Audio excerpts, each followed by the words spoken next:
美国职棒开幕赛水手队与加疑是东京巨蛋开打，但最令球迷疯狂的就是铃木一朗的登场。他一露面，场边就不断呼喊他的名字，球迷的热情疯狂，连水手队总教练塞维斯都开了眼界。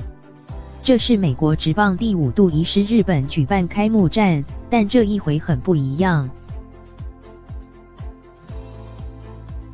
司仪铃木一朗睽违7年重返东京巨蛋，只要一上场，场边就响起一致的 Ichiro 喊叫声，有球被敲出去，现场气氛跟着沸腾到最高点。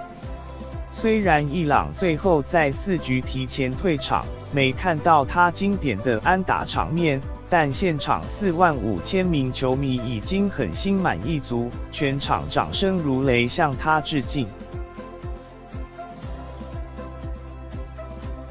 水手总教练塞维斯能够跟伊朗重回这里东京巨蛋，对我们来说是很大的荣耀，也能充分体认到对水手队、对日本还有球迷来说它的重要性。今年45岁的铃木一朗可能会退休的传言不断，但本人却是只想珍惜眼前。